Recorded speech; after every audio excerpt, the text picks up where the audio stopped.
Combinando la definición de solución de continuidad de un hueso producido bruscamente en contacto con el exterior. Y ya dijimos de qué manera se puede realizar ese contacto con el exterior, ¿no? Entonces se refiere a fractura abierta toda aquella pérdida de continuidad ósea a la que el foco de fractura se pone en contacto con el medio ambiente. En la clasificación de fracturas abiertas, los parámetros más importantes a tomar en cuenta son el medio ambiente en que sucedió. No es lo mismo, como a veces no llegan, un paciente donde se fracturó en una zanja, ¿sí?, que un paciente que se fracturó en su casa o donde está más limpio el ambiente. No es lo mismo. Eso es por una contaminación, ahora lo vamos a ver. El tiempo transcurrido entre la lesión y el tratamiento hospitalario también tiene que ver eso. Eso es un parámetro también muy importante porque hay, ahora lo vamos a ver, un tiempo en el que hay que tratar de resolver el problema de la fractura expuesta, esto quiere decir operarla. Ya vamos a ver cómo se opera. Y la lesión de las partes blandas. Ustedes tienen que ir sabiendo que ¿qué es lo más importante para combatir una infección? La barrera de la piel. La barrera cutánea. No, sí, pero una vez producida la infección. Conocer el microorganismo. Conocer el microorganismo. Sí, también. Pero ¿qué necesitamos localmente? Una buena limpieza de la Sí, eso lo podemos hacer nosotros. Vascularización. Exacto. Una buena vascularización.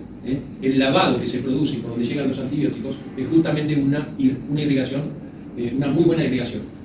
¿Quién aporta esa muy buena irrigación? El músculo. Entonces, por eso es importante, como otro parámetro, son las partes blandas.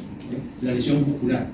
¿Sí? Porque ahí es donde vamos a tener un barrido con la sangre. ¿Y qué va a llegar por la sangre aparte? Porque hablamos del sistema inmune. ¿Qué va a llegar por la sangre? ¿Qué va a llegar por la sangre? El antibiótico. ¿Dónde va a llegar? Si no tenemos sangre, no llega al lugar. ¿Está bien? Por eso es otro parámetro importante a tener en cuenta. Y tomando en cuenta lo anterior, vamos a tener que clasificamos las fracturas expuestas en contaminadas, infectadas y complicadas. La primera, las contaminadas, es la que tiene una evolución menor a 6 horas. En ella hay contaminación de la herida porque es en el medio ambiente, bueno, el agresor, bueno, pero se toma como parámetro eso. No se desesperen si tienen un familiar o alguien que dice, uy, tiene una expuesta, ya pasaron 6 horas. Bueno, no, se va alargando un poquito más esto y ya le digo, va a depender también de dónde se produjo la fractura. La segunda es la que tiene más de 6 horas de evolución, se caracteriza porque los gérmenes se nutren y reproducen localmente, como decía él. Va a depender del germen también. Y la tercera, o complicada, es aquella que se acompaña de otras lesiones de órganos, sistemas o elementos anatómicos vecinos. En este caso estamos hablando de que ustedes vieron una clase con el doctor Noel. Policromatizados. Porque creo que están, esas son las complicadas. La clasificación de la O, que es una escuela suiza, y la de Justilo son muy semejantes. La que ustedes tienen que saber es la de Justilo, porque la ahora se las digo, ahora se las digo. La clasificación a O considera 3 grados. Grado 1, en la que existe una herida puntiforme. Grado 2, moderada lesión de las partes blandas. Con mecanismo de lesión de dentro hacia afuera. ¿Se acuerdan que una de las encuestas era de adentro hacia afuera? Y grado 3, cuando existe amplia lesión de partes blandas, vasos y nervios. Ese es el grado 3. Ahora bien, vamos a hablar de Justilo. Esta es la que es la que más se usa. Ahora se cambió un poco. Vieron que en medicina siempre se van cambiando cosas. Que está basado en la lesión de las partes blandas. Por eso le decía que uno de los parámetros importantes a tener en cuenta en las fracturas expuestas son las partes blandas. Grado 1, herida menor de 1 centímetro de largo, que prácticamente se considera limpia. ¿Sería igual a cuál? Al grado 1 de la O. ¿Está bien? Grado 2, herida mayor de 1 centímetro sin daño extendido en las partes blandas por gajos o abulsiones. Es solamente un poco más el orificio. Mayor. Grado 3 se divide en grado A, B y C. La A, suficientes partes blandas que cubren la fractura y enmascara la extensión del daño de las partes blandas. Hay laceraciones por gajos, traumatismo, pero existe delimitación de la herida. ¿Qué quiere decir esto? Que cuando podemos saber a veces de entrada si es un grado 3A o es un grado 3B, muchas veces no lo podemos clasificar. Bien, ¿hasta qué? ¿Hasta qué momento? Hasta que abrimos. Si nosotros abrimos la piel de un grado, o entendemos la abertura de la piel de un grado 3A, y vemos que va a tener daño tisular extenso, no hay una demarcación de la herida, ya es un 3B, no es un 3A. ¿Se entiende esto? A veces el 3A, hasta que no abrimos y inspeccionamos, exploramos la herida, no lo terminamos de clasificar. Y el grado 13 es asociación con lesión arterial que requiere la reparación de la arteria. ¿Está bien? Vamos a ver algunos casos. No se preocupe si no anotaron porque eso lo volvemos a pasar. Dijimos que Justilo 1 es herida menor de 1 centímetro de largo, acá está manchado igual con sangre, es menor de créanme que es menor de 1 centímetro, lo he medido, ahí está, este es grado 1, Justilo grado 1, o puntiforme de la clasificación AO. Acá vemos la radiografía de ese paciente. Justilo 2, herida mayor de 1 centímetro sin daño extendido de las partes blandas por gajos o avulsiones. Este sería un grado 2. Y como pueden ver, en general casi todas, y no se van a confundir, las clasificaciones siempre van de menor a mayor. O sea, hablamos de la menos compleja a la más compleja. Justilo 3A, suficientes partes blandas que cubren la fractura, que enmascaran el real daño tisular de las partes blandas. Hay laceraciones, bueno, pero existe delimitación. Esta sería un grado 3A. ¿Está bien? Es decir, todo el daño que tiene lo podemos delimitar hasta donde está la herida. Grado 3B, daño tisular extenso con pérdida de cargo del periódico y hueso expuesto, y hay una mala demarcación de la herida. Cuando hablamos mala de demarcación de la herida, ¿saben de qué les estoy hablando? No. ¿O sí? ¿De la fractura? No, de la herida, de parte blanda estamos hablando acá. Se puede distinguir Ustedes una pieza y pregunten, no la porque mía. si no, claro, no tenemos una delimitación hasta dónde, qué músculo va a sobrevivir o qué músculo no. Hay técnicas para saber qué músculo va a sobrevivir y qué músculo no. Por ejemplo, un músculo sano, cuando lo pinzamos, lo estimulamos, se contrae. Por ejemplo, el color va a ser un grisáceo, sí, así, grisáceo, músculo que está muerto, degradado, y bien rojo, brillante, el músculo que está sano. Entonces, a eso se refiere en demarcar, que uno puede demarcar bien la herida. Bueno, y van a ver, esto es muy difícil, saber o marcar bien, delimitar la herida, cuánto daño muscular hay o cuánto daño no hay. Bueno, y el grado 13 es esto, asociación con lesión arterial que requiere la reparación de la arteria. ¿Entienden qué es? Es un pie, este es el dedo alux, no digan dedo gordo, es el dedo gordo, ¿no? Pero es el alux, y acá arriba. ¿Se entiende? Esta por ahí es más grave que las anteriores, porque acá hay que reparar la arteria porque se cortaron las arterias, entonces hay que reparar para que esto, poder colocarlo acá arriba y volverlo a poner como un pie normal. Porque si no, la bailarina clásica, bailarín clásico. ¿Entendieron cuál es el grado 3? Si se fijan, esto, que puede ser más grave dependiendo de si tenemos cirujano vascular o no para reparar el pie que tiene la arteria cortada, esto parece más grave que, o sería un grado 3B, sin embargo este es un grado 3C, porque tiene lesión arterial. Vamos a ver. ¿Qué tenemos que hacer? Dejar el fragmento óseo expuesto como esté. Es decir, ¿qué tendrían que hacer ustedes si se encuentran con un paciente que sufrió una fractura expuesta? Que se pueden encontrar tranquilamente. ¿Qué hacer? Dejar el fragmento óseo expuesto como esté. No hay que tratar de ponerlo adentro en el lugar donde se fracturó. Cubrirlo con apósito de gasas estériles embebido de solución fisiológica. Bueno, eso ya lo van a hacer acá, en la guardia, porque ustedes pueden estar en el lugar del accidente con la ambulancia, o como brazo del hospital, o puede entrar en el hospital. Entonces no hay que desesperarse y tratar de, y bueno, se lo arreglo un poquito y ya está, ¿no? Dejamos ahí, está todo bien, señor. No. Solo cubrirlo así con apósitos o gasas estériles. Inmovilizarlo en la posición que se encuentre. Si el paciente está con mucho dolor y tenemos quien nos asista, le podemos hacer una valva, o muchas veces ya vienen con una tabla de madera o con algo que lo que tratan es de inmovilizar. Porque la fractura, ¿cuándo duele? Cuando se mueve un fragmento rosa con el otro. Tomar pulso periférico y examinar sensibilidad. Lo que no hay que hacer entonces es reducir el fragmento dentro de la herida, porque ¿qué estaríamos haciendo? Acá les adelanto un poco el tratamiento, es hacerle una buena toalé, sacarle todo para los gérmenes. Entonces, si nosotros lo ponemos para adentro, ¿qué pasa? Nos llevamos todos los gérmenes para adentro. Ahora bien, ojo, si ustedes se encuentran en la calle y que alguien sufrió una fractura, ya sea expuesta o no, y la desviación que tiene compromete su irrigación, eso es distinto. Ahí lo pueden mover un poquito para que la sangre empiece a subir de nuevo. ¿Está bien? Les cuento por qué les puede pasar. Porque a mí me pasó. ¿Sí? A mí me pasaron estas cosas. Yo vacacionaba mucho, siempre que crearon cuando hay gente, yo estaba en un médano tomando tranquilamente mate en una playa del sur de Buenos Aires. ¿Sí? Una pareja de buzos de la zona sur estaban mirando el atardecer. ¿Sí? Sentados. Unos chicos con una camioneta, estaban con un perro, yo sentado en silla, atado. Unos chicos con una camioneta, no sé bien qué pasó, cómo venían esos chicos, pero se ve que también era tarde con el sol de frente ayudó a que pasara el accidente, se los llevó por delante. ¿Sí? Entonces aparecieron algunas personas, yo también, y digo, justo acá, un matecito, mirando la tarde, me alejo de todo, justo se vino a fracturar acá, me vino a atropellar acá en la casa donde no hay nadie. Bueno, la chica Él quedó parapléjico porque le fracturó la columna y una luxofractura de cadera. Y la chica, con el traumatismo, quedó con la cara enterrada en la arena, es decir, quedó boca abajo, metida la cara en la arena. Entonces, vino un salvavidas, un bombero. No hay que tocarla, todos decían que se empezaron a juntar alguna gente. No hay que tocarla. Digo, no. Entonces yo con cuidado, traccionando un poco la cervical, me ayudaron, digo, hay que dar la vuelta. Hay que tener un poquito de sentido común. Está bien que no hay que tocarla mucho, pero la cinta piel para la cara se ahoga si no la damos vuelta. ¿Se entiende esto, no? Entonces, esto viene a que a veces hay que tener un poquito de sentido común. Si nosotros vemos, yo les dije, no hay que reducir la fractura, y ustedes ven que tiene la pierna, el pie acá en la oreja y no tiene irrigación en la pierna, no, busquen de acomodarlo un poco para que la irrigación vuelva. ¿Se entendió, no? Sí. Por favor, no dejen.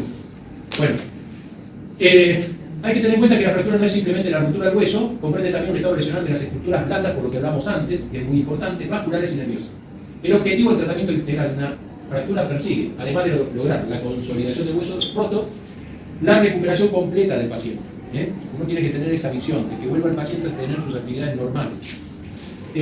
Todo fracturado recibe tratamiento en 3 etapas: en el sitio del accidente, en el hospital, reducción e inmovilización, y el proceso de rehabilitación. Todos son importantes.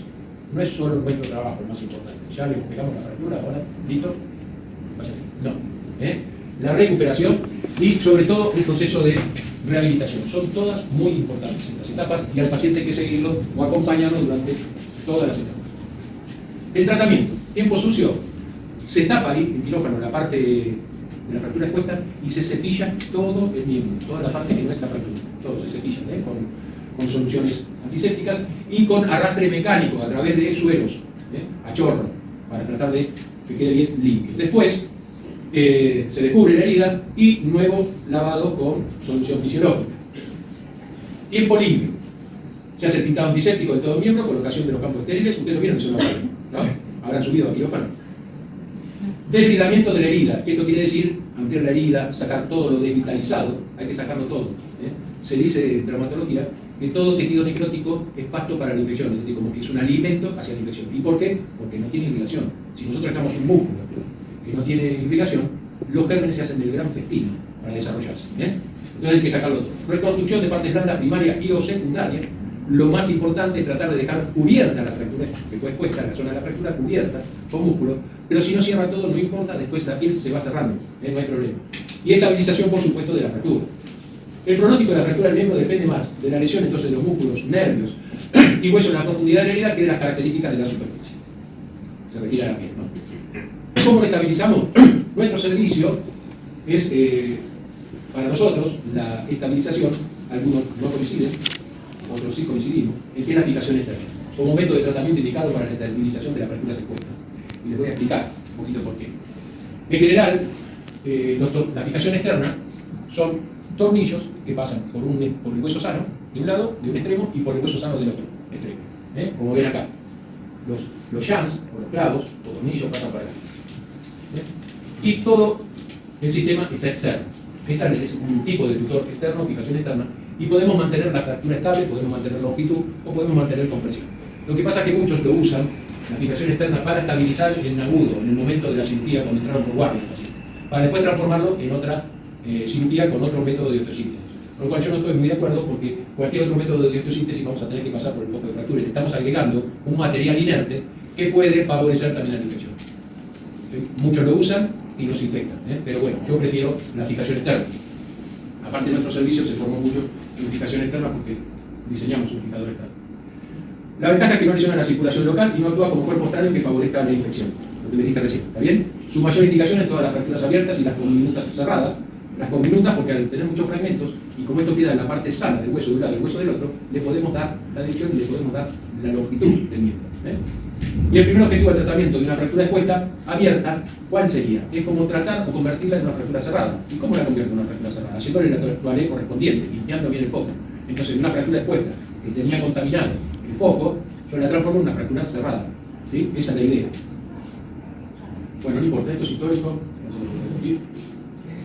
Este señor, Lizarov, es un traumatólogo ruso, no es cocinero, es un traumatólogo ruso. A veces la historia, yo tengo una clase de historia de la medicina, pero es impresionante cómo él fue castigado a Siberia, un lugar de Siberia, y donde aparentemente dieron, hay dos versiones, pero él se basó en que vio a un chico jugando en un tractor, en la rueda o de bicicleta, entonces cómo los rayos, siendo tan finitos de la bicicleta, cómo mantienen tanta fuerza, soportan tanta fuerza.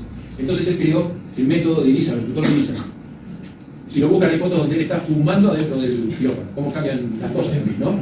Fumando adentro del quirófano, cómo fumaba con una pinza, agarraba el cigarrillo, y él estaba estéril, la pinza también, y fumaba adentro del quirófano. Bueno, factor biológico se basó, no importa. Esto lo van a ver porque acá se han hecho, esto es un médico nuestro que era está en Calafate, el director del hospital de Calafate. Él estuvo un año en Brasil formándose con el doctor Giovanni en lo que es fijador de divisas. Tenemos también otro médico que está en el cruce, el doctor Mauro Vivas, que también fue lo que hay en el cruce. Lo importante de la fractura de cuenca es que si está mal tratada, osteomielitis crónica. Tener en cuenta eso. Y siempre que llega a una osteomielitis crónica, fue maltratada, no, esto es como consejo. Nosotros la tenemos que tratar bien, ¿sí? Maltratada es condenarlo a la osteomielitis, que es la infección del hueso. En cambio, si nosotros la tratamos bien, puede llegar a la osteomielitis, sí, también, puede llegar a la osteomielitis. ¿Por qué? Porque depende, como decían anteriormente ustedes, de la inmunidad, de la condición del paciente, si es diabético o no es diabético, depende de muchos factores. Y no tratada de gangrena gaseosa y muerte. Las complicaciones son la pseudoartrosis infectada, osteomielitis y amputación. ¿Saben qué es una pseudoartrosis? Pseudoartrosis significa no unión. Por ahí van a tener una clase de pseudoartrosis. Ahora no. Es no unión. ¿Qué quiere decir? Que no pega la fractura. Entonces vamos a una pseudoartrosis. Hay distintos tipos de pseudoartrosis, eso lo van a ver en la clase de pseudoartrosis. Una de ellas puede ser infectada, pero hay una clasificación de Weber sobre la pseudoartrosis. Osteomielitis dijimos que es la infección en el hueso, y amputaciones, porque hay que llegar a la amputación. Complicaciones. Miren, secreciones, material purulento. No unión, esto es el hueso, una pseudoartrosis donde el hueso no pegó, y este hueso está muerto o vivo. Está muerto. ¿Por qué está muerto? Porque cuando el hueso se muere, un fragmento de hueso se muere, no se cubre de tejido de granulación y parte blanca. Entonces está muerto. Miren, esto es una pseudoartrosis, también no unión, acá se retiraron el material de biosíntesis. Y el callo óseo, ¿qué es el callo óseo? Es una cicatriz. Una cicatriz. Se forma base en el hueso nuevo sobre la lesión. Claro, sobre la fractura. Es cuando se pega la fractura. Se lo voy a pasar rapidito, pero para que se entienda. Y lo importante de la irrigación, que decíamos antes, para la formación del callo óseo. Empiezan vasos de neoformación dentro del hematoma fracturario. Por eso también, a veces en algunas fracturas cerradas, depende del tipo de fractura, yo también prefiero fijación externa porque no rompo el hematoma fracturado. Cuando se fracturan, se produce un hematoma alrededor de la fractura. Y en ese hematoma se empiezan a transformar fractura. Hematoma fracturario. En 3D, ¿no? Ahí está. Acá se empiezan a formar vasos de neoformación que se transforman, no los voy a cansar con esto, pero que sepan eso. Vasos de neoformación que invaden en ese hematoma y que eso se va a transformar en tejido óseo, como final, tejido óseo. Ese es el callo óseo, que primero va a quedar con esta forma o así, y después se remodela la cortical. Por 2 años, uno prácticamente no se da cuenta, el hueso quedó bien. Factores que favorecen o desfavorecen la formación del callo óseo: la edad, el estado general, variaciones individuales, es decir, por igualdad de los demás factores, uno se fracturó, ¿vieron? Cuando dice, o alguna paciente dice, doctor, pero doña Cata, mi vecina, dice, tuvo también una fractura de cadera y caminó enseguida. Bueno, pero la fractura de doña Cata, su vecina, es otra fractura, otro tratamiento, y usted tiene otro tratamiento, es la misma fractura, estamos hablando de fractura de cadera, pero no es la misma. Esto es igual.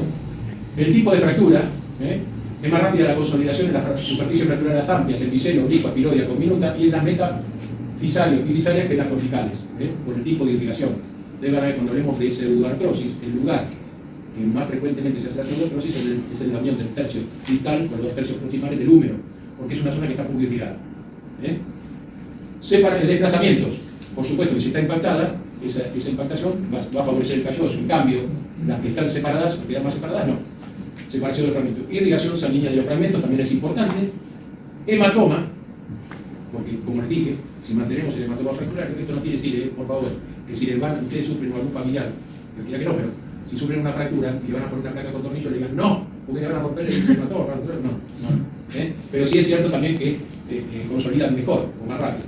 Interposición de partes blandas, porque si yo acá en esta fractura, que no se ve nada, yo le interpongo músculo o ligamento, o lo que sea, de las partes blandas, al no estar en contacto este extremo del hueso con este, no se va a formar el callo. Necesitamos potencia. Y los factores mecánicos que son movimientos de cizallamiento. Si yo tengo movimiento en el foco de fractura, eso va en contra de la formación del callo, salvo que sea un movimiento axial en una fractura transversal, que a veces nosotros mismos le ordenamos al paciente que empiece a apoyar con un apoyo progresivo para que ese movimiento estimule la formación del callo. Pero todos los demás no. Síndrome compartimental Guillain. ¿Es la definición de Guillain? Creo que hay una clase que se ve, por lo que vi. ¿Van a dar? Sí, me parece. Bueno, igual es la... Bueno, fractura cerrada, fractura después, bueno, porque se lo van a dar, no, se lo vamos a hacer. Vasectomía, tratamiento. No, bueno, es una tortuga, se tiene que... sí, me tocó pegar una tortuga. Sí, le puse un fijador externo chiquito para que, porque la tortuga se fracturó. Un hermano mío, que más chico, que falleció, lamentablemente, que era veterinario, y tuvo una tortuga con fractura, que trajeron, cayó en una clínica, y entonces me llamó a ver si nos animábamos con el entonces doctor Coleta, que era el jefe de servicio, y con el que hicimos fijación externa, y digo, sí, no hay problema, pongo mano, pero con la tortuga. El tema es que, claro, uno cuando ve la tortuga, y había otros, no encontraban bien tampoco la dosis para la anestesia, porque tienen que ser veterinarios especializados en animales sexuales, ¿no? O animales, claro, no sé. Bueno, cuando la logran dormir, le colocamos la vid para llegar al foco de fractura y empezó a sangrar. Claro, porque uno reconoce, ellos tampoco conocían la anatomía de la tortuga, empezó a sangrar. ¿Y qué es lo difícil si empieza a sangrar? Uno, bueno, puede ligar la arterita esa, pero ¿qué es lo difícil? Le tenés que la poner. El relleno vascular de una tortuga. Ustedes intentaron tomarle el relleno vascular a una tortuga. Tiene todo como escamas, tiene una patita, todo ahí. Es muy difícil, ¿no? Como hermano, uno le toma el pulso, bueno, sí, le diste la radial, le diste la cubital, podés ligarla, no podés ligarla, bueno, se ligó. Y le colocamos el fijador externo, y anduvo bien la tortuga.